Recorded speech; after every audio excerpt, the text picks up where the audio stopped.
مفتی اب کچھ آپریشنل سوالات ہیں کہ جب زکوٰۃ کی ادائیگی کرتے ہیں تو مختلف صورتحال پیش آتی ہیں. میں چاہتا ہوں وہ بھی میں آپ سے کوئک انداز پہ کر لوں اور اس کے جوابات ہمیں مل جائیں. پہلا سوال، بیوی کے زیورات کی زکوٰۃ کون دے گا؟ بیوی کے زیورات کی مالک بیوی ہو یہ ضروری نہیں ہے. بعض اوقات مختلف رواج ہوتے ہیں، جیسے جو بری میں چڑھائے جاتے ہیں زیور سسرال کی طرف سے، تو بعض خاندانوں میں ایسا ہوتا ہے کہ اسے مالک بنا دیا جاتا ہے، اور بعض اوقات ایسا ہوتا ہے کہ مالک نہیں بنایا جاتا، طلاق ہو جاتی ہے تو واپس بھی لے لیتے ہیں.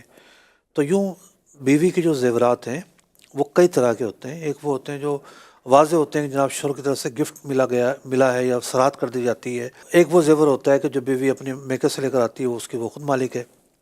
اور کچھ وہ ہوتے ہیں جو رواج کے تحت دیکھ کر اس کا حکم واضح کرنا ضروری ہوتا ہے کہ یہ کس کی ملکیت ہے. جس کی ملکیت میں وہ زکوٰۃ نکالے گا، اس کے ذمہ زکوٰۃ بنتی ہے. بیوی کی ملکیت میں ہے تو بیوی نکالے گی. ہاں، بیوی کی اجازت سے شوہر نکال دیتا ہے تو اس میں کوئی حرج بھی نہیں ہے، لیکن بیوی کے لیے عذر نہیں ہے میں کہاں سے نکالوں. بھئی اللہ نے آپ کو دیا ہے تو آپ کچھ نہیں آپ کے پاس تو آپ اس کو تھوڑا سا بھیج دیا کریں ہر سال.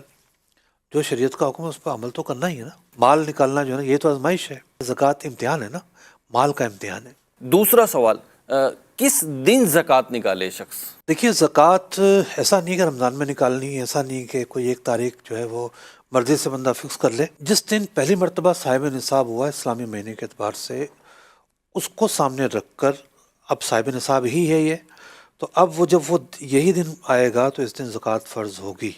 تو یہ کہلاتا ہے نصاب کے سال کا پورا ہونا. اس دن اس کو حساب رکھنا ہے کہ جناب میرے پاس آج قابل زکوٰۃ اموال میں سے کیا کیا ہے، اس کی زکوٰۃ یہ نکالے گا. اب اگر یاد نہیں ہے تو ہزاروں مسائل کے اندر شریعت نے حکم دیا ہے کہ ظن غالب سے کام لے. تو یاد نہیں ہے تو ظن غالب سے کام لے. اگر یہ سمجھتا ہے جو میری پریکٹس ہے وہی میری زکوٰۃ کا سال بن رہا ہے، اسی پر ظن غالب ہے، تو پھر اسی کو فالو کر لے. اور پھر سارے حساب جو ہیں اس کو سامنے رکھ کر ہوں گے. بعض اوقات یہ ہوتا ہے کہ ایک دن پہلے قابل زکوٰۃ اموال میں سے کوئی چیز ہوتی ہے، وہ گھر تھا جیسے مثال کے طور پر اس نے بیچ دیا، اب وہ لیکوڈ ہو کر کرنسی کی صورت میں آ گیا. گھر پر زکوٰۃ نہیں تھی لیکن لیکوڈ پر زکوٰۃ موجود ہے. تو یوں بہت سارے مسائل ہوتے ہیں جو ایک دن کے فرق سے اس کے نتائج ظاہر ہوتے ہیں. تو یوں سال کا حساب رکھنا بہت ضروری ہے. تیسرا سوال، جس پر زکوٰۃ فرض ہے اسی کو صاحب نصاب کہیں گے صرف؟ نہیں، ایسا نہیں ہے. جس پر زکوٰۃ فرض ہے وہ بھی صاحب نصاب ہے، اور جو زکوٰۃ لے نہیں سکتا مالی حیثیت اس کی ایسی ہے کہ زکوٰۃ تو فرض نہیں ہے، ٹھیک ہے، لیکن زکوٰۃ لے بھی نہیں سکتا، وہ بھی صاحب نصاب کہلاتا ہے، اسے غنی کہتے ہیں. ٹھیک. فرق کیا ہے کہ جب ہم زکوٰۃ نکالنے کی بات کرتے ہیں تو ہم مخصوص چیزوں کو شمار کرتے ہیں. صحیح ہے. کہ جی سونے پر زکوٰۃ فرض ہے، چاندی پر فرض ہے، مال تجارت پر، کرنسی، پرائز بانڈ، چرائی کے جانور، ان پر فرض ہے. ٹھیک. تو ان کو سامنے رکھ کے ہم دیکھتے ہیں کہ صاحب نصاب ہے یا نہیں ہے. صحیح.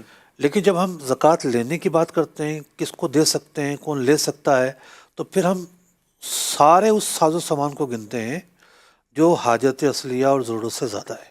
ٹھیک. اب اس کے بستر زیادہ ہیں، اس کے کپڑے زیادہ ہیں، اس میں زیب و زیبائش کی چیزیں ہیں، اس کے پاس اضافی حاجت اصلیہ سے جو بھی زیادہ چیزیں ہیں، ان سب کو شمار کر کے وہاں بھی شمار یہی کرتے ہیں کہ جو 52.5 تولہ چاندی کی رقم ہے اس کے برابر یا اس سے زیادہ ہے تو اب یہ غنی ہے، صاحب نصاب ہے. یعنی جو قربانی کا معاملہ ہے، جو صدقہ فطر کا معاملہ ہے، اس میں اسی کو صاحب نصاب کہہ رہے ہوتے ہیں، غنی کو. لیکن اس پر زکوٰۃ ممکن ہے فرض نہ ہو، لیکن یہ زکوٰۃ لے نہیں سکتا. سوال نمبر 4، کیا سونا 7.5 تولے ہوگا تو ہی اس پہ زکوٰۃ ہوگی؟ اگر صرف سونا ہے، اس کے علاوہ کسی کے پاس کرنسی ہے ہی نہیں، بالکل صفر ہے جناب، چاندی بالکل نہیں ہے، مال تجارت بالکل نہیں ہے، پرائز بانڈ بالکل نہیں ہے، ٹھیک ہے، تو پھر 7.5 تولہ ہوگا تو زکوٰۃ فرض ہوگی، ورنہ نہیں ہوگی. ورنہ جو ہے اگر قابل زکوٰۃ چیزوں میں سے اپنے نصاب سے کم مختلف چیزیں، مثال کے طور پر سونا 7.5 تولہ سے کم ہے اور اس کے پاس کرنسی بھی ہے، 500 کا نوٹ ہے، تو جناب آج تو جو ہے وہ آج 5ویں شب ہے شعبان المعظم کی، اور 24 جنوری ہے 2026، شعبان المعظم کی 5ویں شب 1447. آج کی تاریخ میں جو ہے سونا 5,10,000 روپے تولہ ہے، 24 کیرٹ کی بات ہو رہی ہے. اور چاندی جو ہے وہ ویسے جو نیٹ پر جو قیمت آ رہی ہے وہ 10,000 روپے کی آ رہی ہے پر تولہ، لیکن جو مارکیٹ پریکٹس یہ ہے کوئی خریدنے جا رہا ہے تو 14,000 15,000 تولہ مل رہی ہے، بیچنے جا رہا ہے تو 12-13 ہزار میں بیچ رہا ہے. تو یوں اگر ہم اس چیز کو بھی سامنے رکھیں تو میں نے حساب نکالا تھا، 12,000 کے ریٹ سے لیں تو 6,30,000 روپے بنتے ہیں، اور 14,000 تولہ سے چاندی لیں تو 7,35,000 روپے بنتے ہیں۔ تو اب یہ نصاب کی رقم بنے گی۔ اگر ہم کم پہ بھی آ جائیں تو 6,30,000 روپے 12,000 کے حساب سے بنتے ہیں۔ تو جب مختلف چیزوں کو ملائیں گے اور اس کی رقم، تو پھر ہم ہر ایک کے نصاب کا اعتبار نہیں کریں گے، بلکہ اب ساتھ ملانے کی صورت میں چاندی کے نصاب کا اعتبار ہوگا۔ مثال کے طور پر کسی کے پاس 2 لاکھ روپے ہیں اور 1 تولہ سونا ہے، تو یہ تقریباً جو ہے وہ 7 لاکھ پر چلا جائے گا، جبکہ 24 کیرٹ کا سونا ہو۔ کم کیرٹ کا سونا ہوگا تو تھوڑا کم بنے گا۔ بہرحال اگر چاندی کا جو نصاب بن رہا ہے اس کے برابر پہنچ جاتا ہے حاجت اصلیہ سے زائد ہو کر، قرض سے زائد ہو کر، تو اب اس پر زکوٰۃ دینی پڑے گی۔ یہ نہیں کہ جناب میرے پاس تو روپیہ نصاب سے کم ہے، چاندی نصاب سے کم ہے، سونا نصاب سے کم ہے، ہیں ایک سے زائد چیزیں اور بندہ ملائے نہ، ایسا نہیں ہے۔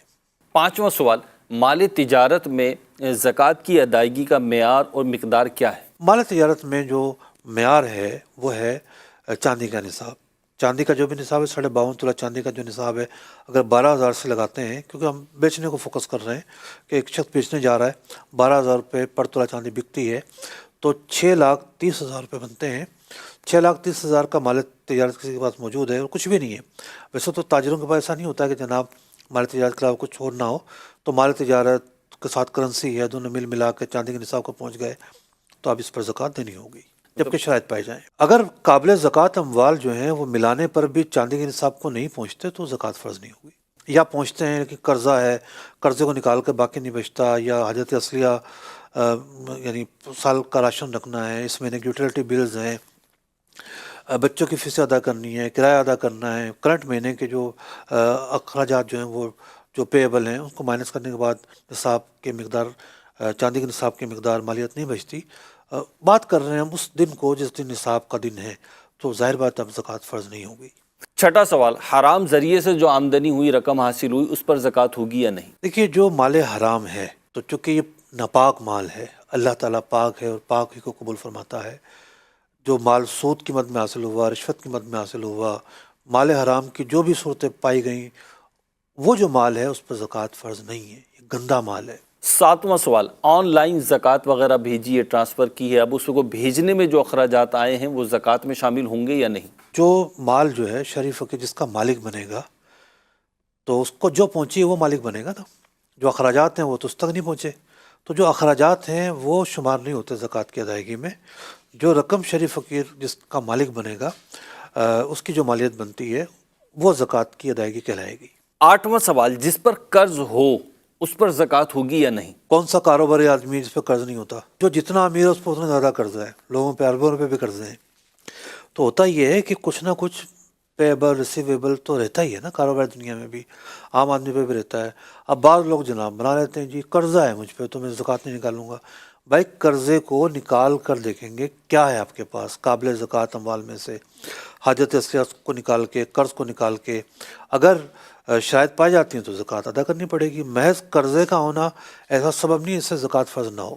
9واں سوال، جس قابل زکوٰۃ مال پر سال نہیں گزرا اس پر زکوٰۃ ہوگی یا نہیں؟ اگر تو کوئی چیز آئی، مثال کے طور پر دوران سال پرائز بانڈ نکل آیا، ٹھیک ہے، جی حلال والا پرائز بانڈ، پریمیم کی بات نہیں کر رہے ہم، ٹھیک، بہت بڑی رقم آ گئی، آپ نے اس سے رہنے کا گھر خرید لیا، ٹھیک تو یہ تو اب یہ قابل زکوٰۃ نہیں ہے نا، رہنے کا گھر، اس پر زکوٰۃ فرض نہیں ہے، ٹھیک ہے، وہ خرچ ہو گیا، خرچ ہو گیا ایک طرح سے، ٹھیک ہے۔ اب وہ دن آیا کہ جس دن زکوٰۃ فرض ہے تو اس کو شمار نہیں کریں گے۔ صحیح، اب ایک اور پہلو ہے اس کا جو لوگ سوال پوچھتے ہیں کہ یہ مال تو ہمیں آیا ہی 1 مہینے پہلے ہے۔ جی ہر مال پر سال گزرنا شرط نہیں ہے۔ جس دن زکوٰۃ فرض ہو رہی ہے آپ پر، اس دن آپ دیکھیں گے میری ملکیت میں قابل زکوٰۃ مال کیا ہے۔ ایک دن پہلے آیا وہ آپ کی ملکیت میں، تب بھی اس پر زکوٰۃ نکالنی پڑے گی۔ جیسے کہ ایک گھر ہی تھا، آپ نے ایک دن پہلے سودا کر لیا، تو اب وہ لیکوڈ میں چینج ہو گیا ہے، وہ تو اب کرنسی میں چینج ہو گیا ہے، ریسیویبل ہے وہ، تو اب وہ جو مالیت ہے اس کو شمار کریں گے۔ ٹھیک، تو یہ اس کی ایک مثال ہے۔ 10واں سوال، جی، سونا جس ریٹ پہ خریدا تھا اسی پہ زکوٰۃ نکالیں گے یا کرنٹ ریٹ پہ نکالیں گے؟ دیکھیے اگر تو آپ اس سال کا حساب کر رہے ہیں تو اس سال تو کرنٹ ریٹ کا حساب ہوگا، اگر ماضی کا حساب کر رہے ہیں، کسی نے پچھلے سالوں کی زکوٰۃ نہیں نکالی تھی تو پچھلے سالوں میں جس سال جو ریٹ تھا اس کے حساب سے زکوٰۃ نکالی جائے گی۔ 11واں سوال، بی سی کمیٹی میں رقم جمع کرائی ہے تو اس پر زکوٰۃ کا کیا حکم ہوگا؟ دیکھیے آپ کو ملی نہیں ہے، ابھی آپ جمع کرواتے جا رہے ہیں، تو یہ ایسا ہی ہے کہ آپ کی رقم ہے، آپ دوسروں کو قرضہ دے رہے ہیں، تو یہ جو رقم ہے یہ ریسیویبل ہے، آپ کی رقم ہے، اس پر زکوٰۃ دیں گے۔ جو قرض دینے کے احکام ہے اس کے حساب سے اس کو ٹریٹ کیا جائے گا کہ جناب کئی سال بعد یکمشت ملتی ہے تو پچھلے سالوں کو بھی دیں گے، اور عام طور پر یکمشتی ملتی ہے بی سی، تو وہ خمس والا حساب ہم نہیں کر رہے، 5واں حصہ نصاب کا۔ اب ایک صورت یہ ہے کہ آپ نے لے لی، پہلے بی سی آپ کی نکل آئی، دوسری نکل آئی یا درمیان میں نکل آئی، تو آپ نے بھری ہے جتنی وہ تو آپ کی ہے، اور اس سے زیادہ جو ملے ہیں یہ پیبل ہیں، جو آپ نے دوسروں کے دینے ہیں یا آپ پر قرضہ ہے، تو اس جو اوپر کی رقم ہے جو آپ جس کے مالک نہیں ہے، جو آپ نے لوٹانی ہے، اس پر زکوٰۃ نہیں ہوگی۔ جو آپ کی رقم ہے وہ آپ کو مل چکی ہے، اگر وہ نصاب کا سال جو پورا ہو رہا ہے اس دن وہ رقم کھڑی ہوئی ہے تو اس پر زکوٰۃ دیں گے، خرچ ہوگی تو نہیں ہوگی۔ 12واں سوال، اگر کسی شخص نے اپنی زکوٰۃ کی رقم کسی فرد کو دی کہ یہ فلاں ادارے کو یا فلاں فرد کو دے دو، اس کے پاس سے وہ چھن گئی، ضائع ہو گئی، گر گئی، تو اب کیا حکم ہوگا؟ دیکھیے اس کو ہم وکیل کہیں گے نا، جس کو دی ہے، تو زکوٰۃ دینے والے کا اگر وکیل ہے تو زکوٰۃ چونکہ ادا نہیں ہوئی، شرعی فقیر تک نہیں پہنچی، اس کی ملکیت میں نہیں آئی، تو زکوٰۃ ادا نہیں ہوگی۔ ایک صورت یہ ہوتی ہے کہ شرعی فقیر کا کوئی وکیل ہو، وہ کہے کہ جناب فلاں سے میرے زکوٰۃ لے آؤ، اب جیسے اس کو دی جائے گی اس کا قبضہ شرعی فقیر کا قبضہ ہے، اگر اس کے بعد یہ ضائع ہوتی ہے تو زکوٰۃ کی ادائیگی پائی جائے گی۔